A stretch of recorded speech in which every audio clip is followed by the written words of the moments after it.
कैसे हैं आप लोग? अभी हाल ही में मैंने एक बहुत अच्छी फ़िल्म देखी, वेटिंग। वर्ष 2016 में आई थी यह फ़िल्म, जिसमें नसीरुद्दीन शाह और कल्कि कोचलिन मुख्य भूमिकाओं में हैं। एक बहुत ही संवेदनशील विषय पर बनी हुई फ़िल्म है और बहुत ही रियलिस्टिक है, यथार्थपरक फ़िल्म है, जिसमें जो नसीरुद्दीन शाह हैं वह साइकोलॉजी के प्रोफेसर के किरदार में है, शिवा नाम है उनका, और उनकी पत्नी 8 महीने से कोच्चि के एक हॉस्पिटल में एडमिट है, वेंटिलेटर पर है।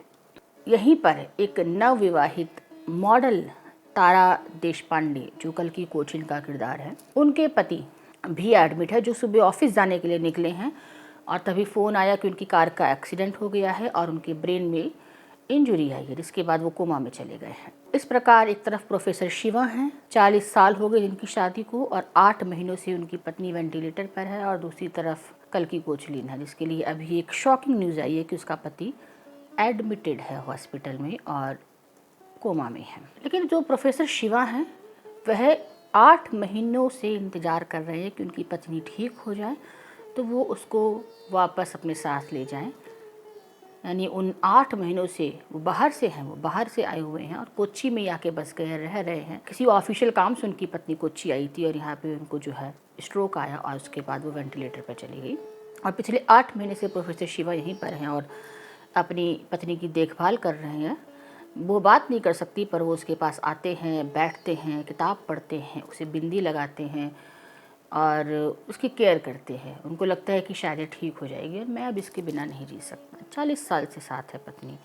दूसरी तरफ तारा देशपांडे है, जो आज की पीढ़ी का प्रतीक है एक प्रकार से, जो बहुत जल्दी गुस्सा जिनको आ जाता है, बहुत छोटी छोटी बातों पे जो बिखर जाते हैं, क्रोध आ जाता है, छोटी छोटी बातों पे बहुत खुश हो जाते हैं, उस प्रकार की युवती है तारा देशपांडे। और जिनको लगता है कि यदि उनके जीवन में कुछ उनकी इच्छा के विरुद्ध हुआ है तो उनको चिल्लाना चाहिए, चिल्ला के अपना जो है गुस्सा जाहिर करना चाहिए और लोगों को समझना चाहिए कि वो चिल्ला रहे हैं तो there must be a big reason for that. Tara को खबर मिली है और वो अस्पताल पहुंची है और उसके लिए शौक है, और इस शौक के कारण वो सभी पर चिल्ला रही है, डॉक्टर पर चिल्ला रही है, स्टाफ पर चिल्ला रही है। उसको लग रहा है कि सब कुछ अभी हो, उसे सारी की सारी जानकारी अभी के अभी ही दी जाए कि ऐसा कैसे हो सकता है उसके साथ। उसके पास अंग्रेजी की गालियाँ हैं जो आज की पीढ़ी के पास होती है ना, गालियाँ अंग्रेजी हिंदी की, कि गुस्से में भी वही गालियाँ दे रहे हैं और खुशी में भी वही गालियाँ दे रहे हैं। तो तारा देशपांडे भी ऐसी कर रही है कि गालियाँ दे रही है, चिल्ला रही है, यानी वह हर्ट है और उसका अपनी पीड़ा को व्यक्त करने का यही तरीका है कि मैं सब पे चिल्लाऊं और सब देखें कि यस आई एम हर्ट। हालांकि जो डॉक्टर है वह तारा को बताते हैं कि आपका जो पति है उसके ब्रेन में जो इंजरी है, यदि उसका एक ऑपरेशन किया जाए तो शायद वो बच सकते हैं, 50-50 चांसेस हैं, नहीं तो उनको फुल रिकवरी शायद ना हो, पक्षघात लगने की संभावना है, आप कह सकते हैं। तो तारा आज की लड़की है और उसको लगता है कि नहीं, मेरा जो पति है ना वो बड़ा फिटनेस कॉन्शियस है, उसको तो टेनिस खेलना पसंद है, उसको जिम जाना पसंद है, उसको स्विमिंग पसंद है, वो ऐसे हेल्पलेस वाला जीवन नहीं जी सकता। वह बचे तो तब बचे जब वह पूरी तरह रिकवर होकर वापस पहले की तरह जीवन जी सकता है तो ठीक है। मेरे पति को ऐसी ज़िंदगी पसंद नहीं आएगी कि वह किसी पे निर्भर है, वो इसको स्वीकार नहीं पाएगा क्योंकि वह बहुत ज़्यादा सेल्फ डिपेंडेंट है। इस प्रकार से वो एनालिसिस अपने मन में कर रही है। और इस दौरान जो है डॉक्टर शिवा से, जो उससे उम्र में काफ़ी बड़े हैं, उसकी दोस्ती होती है, परिचय होता है, और दोनों अपोजिट है। एक तो एज का डिफरेंस है, मैच्योरिटी लेवल का डिफरेंस है, और जो डॉक्टर प्रोफेसर शिवा हैं वह लंबे समय से अपनी पत्नी की इस पीड़ा को देख रहे हैं, वो इसको बहुत मैच्योरली हैंडल कर रहे हैं, वह शांत हैं कि जब होगा तो होगा, I am here with my wife. और इधर तारा देशपांडे जिसके लिए बिल्कुल अभी अभी ही है अवसाद वाली घटना हुई है और वह इसको स्वीकार नहीं पा रही, और स्वीकार भी रही है तो वो जैसे आज के लोग होते हैं वो बहुत दूर की ही पहले सोचते हैं कि भाई अगर ये पूरी तरह रिकवर नहीं हुआ तो चलना फिरना उठना बैठना इसका मुश्किल हो जाएगा, शायद ऐसी लाइफ इसको पसंद ना आए, या ये दूसरे पे बोझ बना रहेगा, कौन कब तक करेगा। तो वो इस प्रकार से एनालिसिस कर रही है और प्रोफेसर शिवा को उसकी यह बात जो है थोड़ी अच्छी नहीं लगती कि तुम ऐसा कैसे सोच सकती हो। मैं ये सोच रहा हूँ कि मेरी पत्नी किसी भी रूप में बच जाए, वो वेंटिलेटर पर है, मैं इसमें भी खुश हूँ कि वो है ना मेरे सामने। क्योंकि डॉक्टर जो है वो प्रोफेसर शिवा पे बार बार एक प्रकार से दबाव बना रहे हैं कि सर अब आप ओके कर दो तो हम वेंटिलेटर हटा लें, क्योंकि इनकी वापस लौटने का चांस नहीं है, आप खाली कीजिए अस्पताल को। लेकिन प्रोफेसर शिवा कहीं एक होप है कि भले कभी वापस ना आए पत्नी, पर वेंटिलेटर पर ही सही मैं उसे देख तो पा रहा हूँ। तो वह थोड़े नाराज़ होते हैं, दोनों में थोड़ी बहस होती है, कितना अंतर है दोनों की सोच में, पीढ़ी का अंतर है। और इस प्रकार से तो प्रोफेसर शिवा है वो उसे बताते हैं कि ऐसा नहीं है कि मुझे दुख नहीं है, या खाली तुमको ही दुख है अपने पार्टनर की, अपने जीवन साथी की इस स्थिति का, खाली तुमको ही दुख है, ऐसा नहीं है। क्योंकि कहीं ना कहीं तारा को तो ये लगता है कि ये तो बड़े रिलैक्स हैं, इनकी पत्नी जो है वेंटिलेटर पर है और इनकी तो हैबिट हो गई है, रोज़ आ जाते हैं उसको देखने, लेकिन मैं तो नहीं सह सकती। तो प्रोफेसर शिवा तारा से कहते हैं कि ऐसा नहीं है कि मुझे अवसाद नहीं है, मुझे दुख नहीं है, पर तुम्हारे और मेरे दुख की जो स्टेज है वह अलग है। और इस प्रकार यहाँ पर यह जो फिल्म है बड़े ही अच्छे से अब जो दुख की स्टेज है उसको यहाँ पे प्रोफेसर शिवा जो साइकोलॉजी के प्रोफेसर हैं उनके माध्यम से बहुत अच्छे से क्लियर करती है कि जो दुख है उसकी अलग अलग स्टेजेस होती हैं, उसकी अलग अलग पड़ाव होते हैं व्यक्ति के जीवन में।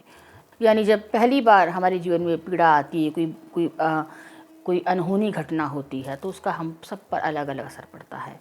जीवन में जब अनापेक्षित रूप से कुछ पीड़ाएँ आएँ या कोई परिस्थिति आए तो व्यक्ति घबरा जाता है और बेचैन हो जाता है कि ये क्या हो रहा है, ये क्यों हो रहा है मेरे साथ, उसके लिए तैयार नहीं है। समय के साथ वह इस परिस्थिति के साथ, इस घटना के साथ ढलने लगता है, स्वीकारने लगता है और उसका जो प्रभाव है वह भी कम होने लगता है। प्रभाव तो है लेकिन वह उसके साथ ढल जाता है।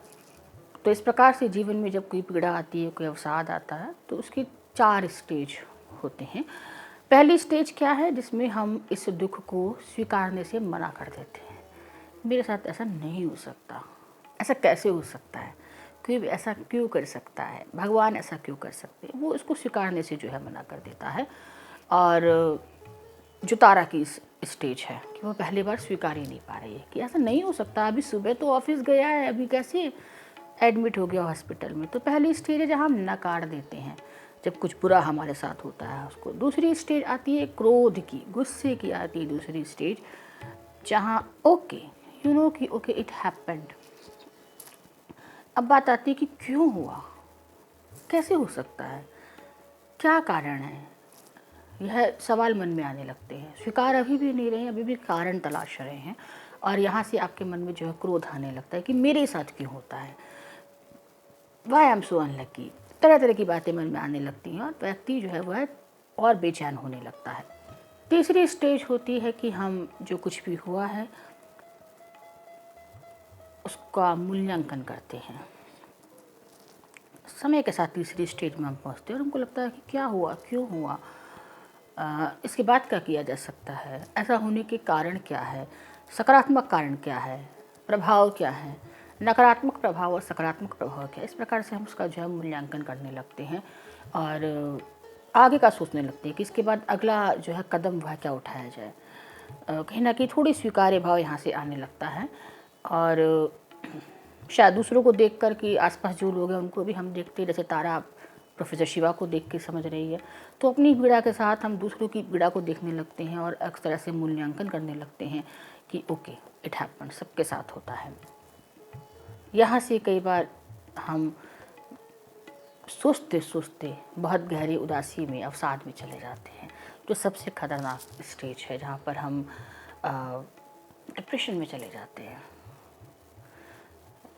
सोचते सोचते। और इसी से जो नहीं उबर पाते वो सुसाइड कर लेते हैं, वो डिप्रेशन में ही चले जाते हैं मूल्यांकन करते करते, क्योंकि उनको शायद उससे निकलने का रास्ता नहीं दिखता। उनको लगता है कि ऐसा हुआ, अब ऐसा हुआ तो क्या होगा, ऐसा हुआ तो क्या होगा। समस्या कोई भी हो, समाधान हर समस्या का होता है।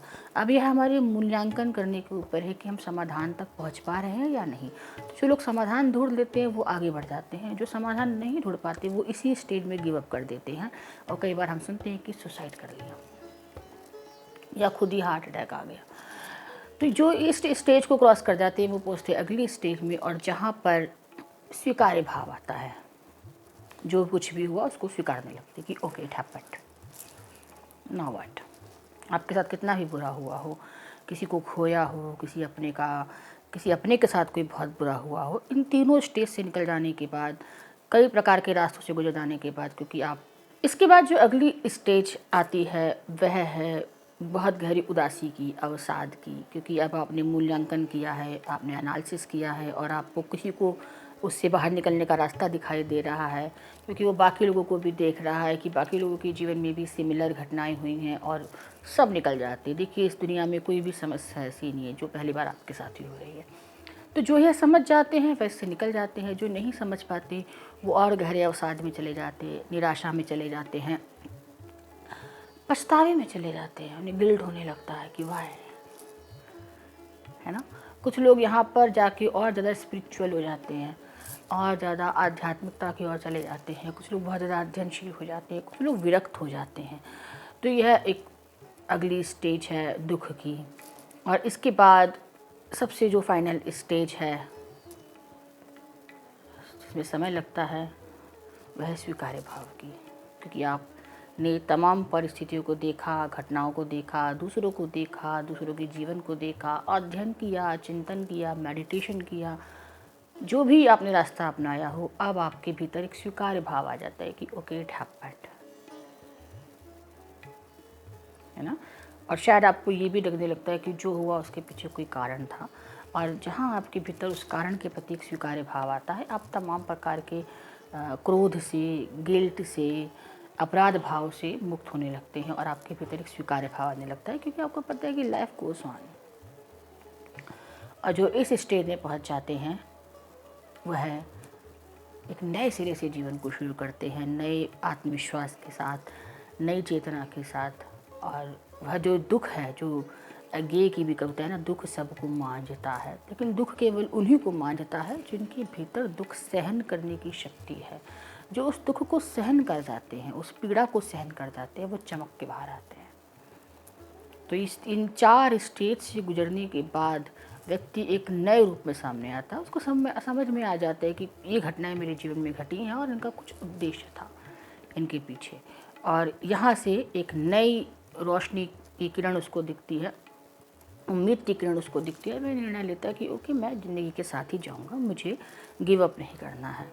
तो इस प्रकार से तारा देशपांडे को प्रोफेसर शिवा जो है वो समझाते हैं कि मेरी जो स्टेज है वो स्वीकार्य भाव की है, मैं आखिरी स्टेज में हूँ और तुम अभी पहली ही स्टेज में हो, इसलिए तुम अभी तो नकार ही रही हो लगातार कि ऐसा नहीं हो सकता, ऐसा नहीं हो सकता। तुम अभी इसको स्वीकार ही नहीं रही हो। स्वीकार लोगी तो रास्ता भी दिखने लगेगा, लेकिन मेरी जो स्टेज है वह इसको स्वीकार के मैं इसके साथ जी रहा हूँ कि मेरी पत्नी वेंटिलेटर पर है and I am okay with it, मैं उसके साथ ही हूँ। तो इस प्रकार से तारा देशपांडे जो है वो अंत में निर्णय लेती है कि ठीक है, वह भी सर्जरी जो है वह करवाएगी अपने पति की। उसके बाद जो होगा सो होगा। वह एक बार तो रिस्क जो है लेगी, पति पूरी तरह ठीक नहीं होगा तो वह उसकी हेल्प करेगी। ऑफकोर्स प्यार करती है, तो प्रेम किया है तो यही तो परीक्षा है प्रेम की। किसी से उसके अच्छे समय में प्रेम तो कोई भी कर सकता है आपके, जब आपके जीवन में सब अच्छा है तो आपसे कोई भी प्रेम कर सकता है। मायने रखता है कि आपके कठिन समय में कौन आपके साथ खड़ा है। और विवाह तो खासकर हम करते इसीलिए हैं कि हम बीमार पड़ें या कुछ भी ऐसा जीवन में हादसा हो तो हमारे साथ कोई हो, विवाह तो किया ही इसलिए जाता है। तो कहीं ना कहीं तारा देशपांडे एक निर्णय लेती है कि वह भी अपने पति का जो है ब्रेन की सर्जरी करवाएगी। अब उसके बाद जो कुछ भी होगा उसके साथ वह निभाएगी। इस प्रकार बड़ी ही खूबसूरती के साथ यह फिल्म ख़त्म होती है। बहुत इमोशनल सी फिल्म है, क्योंकि जो प्रोफेसर शिवा हैं उनको तो अपनी पत्नी को हटाने का आदेश आ जाता है कि आप वेंटिलेटर से हटा लीजिए ताकि दूसरे लोग यूज़ कर सकें। आप 8 महीने से वेट कर रहे हैं और वो पॉजिटिव हैं, लेकिन अस्पताल जो है वहाँ पे साथ नहीं दे रहा।